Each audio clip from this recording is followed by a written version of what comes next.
So it is right about 10:54 on a Monday. So I have basically all day long to hang out here in the forest and just enjoy myself. I have a basic course of action, and it goes something like this. Find a location for a shelter, build the shelter. I'm looking for something that is gonna be more of like a jungle hut style, right? With a raised platform. And you know, if I get it all done today, cool. If I don't, I can always come back. So gonna build myself a nice shelter that hopefully will kind of be the foundation for a permanent shelter out here. And then after that, of course, I'm gonna be hungry because it's gonna take me hours to go through that whole process. So after that, I have some sausage and some rice with me that we're gonna cook up over an open fire. I got a new cast iron skillet. It's super cute. I got it from Walmart. It's like this big. It's like, I think it's like six or 8 inches in circumference. And surprisingly enough, it's made in the USA. So that was cool. I actually found some products at Walmart that were made here in this country. So I was kind of shocked. So I scooped that up. And yeah, we're gonna have a good time out here, guys. So if a bushcraft shelter building and cooking over an open fire kind of thing is your deal, then yeah, you're definitely gonna wanna stay tuned. So let's go ahead and get started with the first step being finding a good spot for a shelter.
Hey, so I'm gonna continue collecting wood because now I have found a shelter site, but I just wanted to share with you guys my checklist for choosing a site, right? Number one, there has to be a fresh water supply in the area. I mean, that's just common sense. Number two, I wanna have good coverage and concealment from above and then all around me. You know, I don't wanna build a shelter out in the middle of, you know, just a wide open space where I'm just exposed to the wind and rain. It doesn't make sense. And the added bonus that you get from building inside a concealed area is the fact that people aren't going to spot your shelter from a mile away, right? It's not going to be distinguishable unless they're really specifically looking for it. And right now, yeah, I know it's kind of open out here. As you can see, it's winter, but once summer hits here in Florida, in this area, I mean, it is going to be dense, and you would have to literally know right where the shelter is in order to find it. So that's just a few things that I go through checklist wise. I'm just gonna go ahead and just probably spend the next hour collecting more wood and materials for the shelter. And you know what? We're just gonna have fun and do some good old fashioned work. Not sitting in a cube, not typing on a keyboard, actual work with tangible results within a couple hours. It's next to impossible to build a proper shelter without making a measuring stick. So since I know I want to build a hut, basically a square, and I obviously want to be able to lay down in it and have some decent headroom, I cut a piece that is about 6 inches longer than what I am tall, right? So I can easily then lay this down and kind of figure out where the other two posts are gonna go in relation to these back ones that I'm using right there. So with that done, now the only thing I got to do is size down some more of this wood, and then we'll be ready to go ahead and start digging some holes and putting in the posts, which I found these great, check this out. Nice bit of cedar, which are gonna serve as those 2 front posts.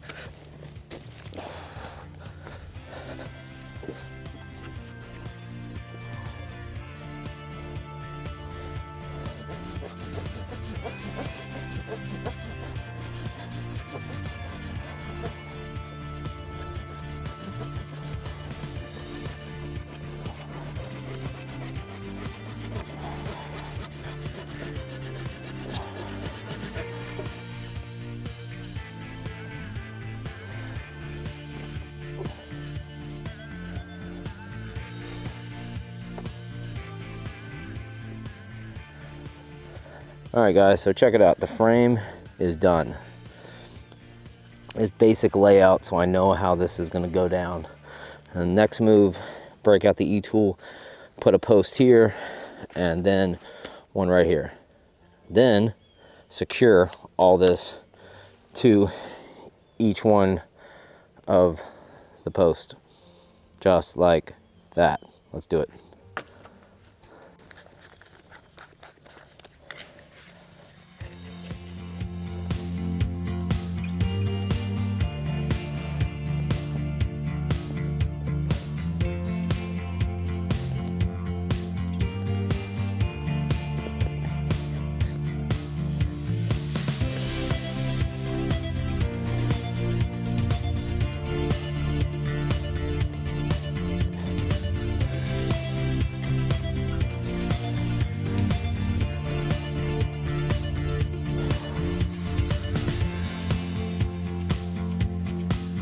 Okay, let's check our depth.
What do you think, guys? Looking pretty good? I got the basic frame in place. That's the important thing. And now, obviously, the next move would be to start processing lots and lots of wood and run it all the way across, making the floor there. And I feel like even though, I don't know, the knots I'm just gonna leave alone for now. I tied that taunt line hitch on here specifically because it's easy to loosen and easy to take off, but it's very secure. So I may adjust the height of this when I come back out here to do the actual floor, or I may leave it like that, whatever the case is.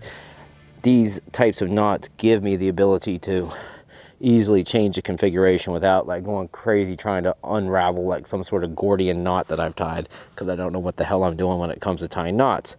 Trying to change that now.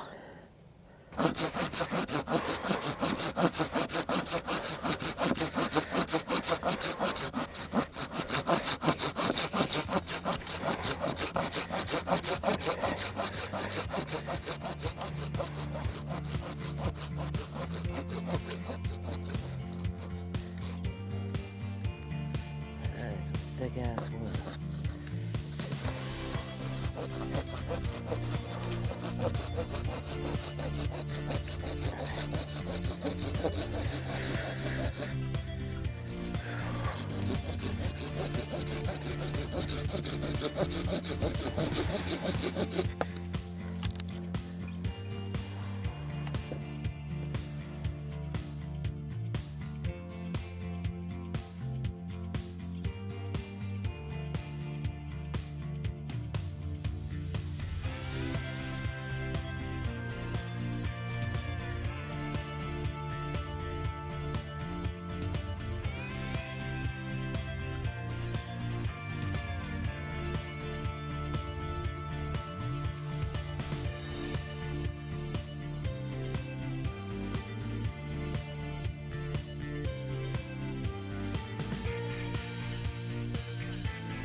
get it warmed up.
A little bit more work, but I'm telling you, it pays off. The Dakota fire hole is the most, I don't know, it's just easy to keep a fire going in this thing. Just the right amount of ventilation through there, and then just the right amount of depth. So I think it's about time to put some food on. I got a sausage and rice.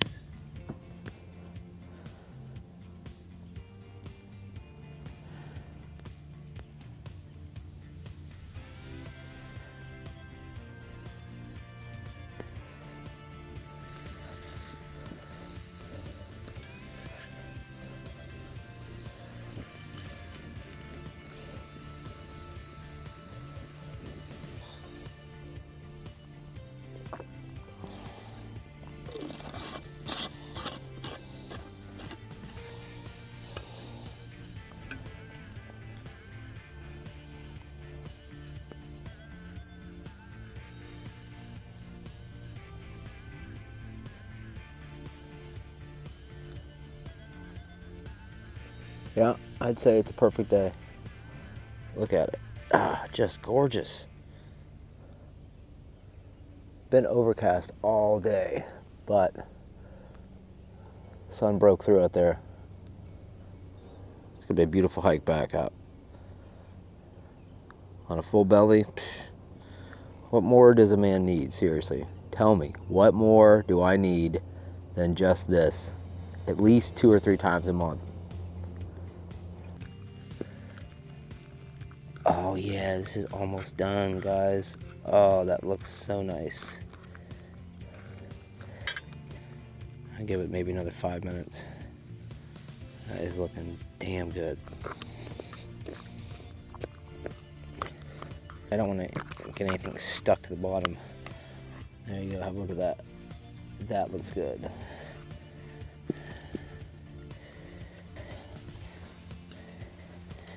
And I am short one patty because, well, I got hungry and ate it. So this will suit just fine.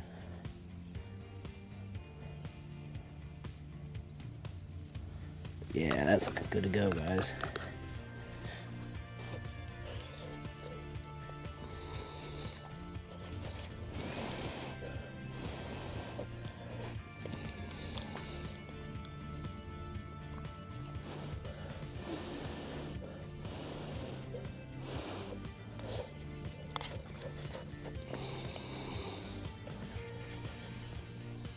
All right, so that's literally it. I ate like 3 servings of that, and yeah, I'm gonna fall into a major food coma unless I like pack up my shit and get on the trail ASAP. Plus, you know, it's starting to get a little late. I mean, if I don't do it now, I'm literally just gonna spend the night out here. So I'm gonna do that, guys. Hit me up in those comments. Let me know what you think about the shelter. It's obviously in the beginning stages, so you know, there's a lot of different things that can be done with it right now. So let me know in those comments. And yeah, obviously that Dakota fire hole worked out like perfectly. I've done it one time before, like 6 years ago. And as long as you dig it right, you have a little bit of slope on that back channel, and you have enough ventilation coming through there. Man, I started up and all I had to do was maintain it. No problems at all. So I appreciate you guys watching, and I'll see you in the next video, I guess. Peace.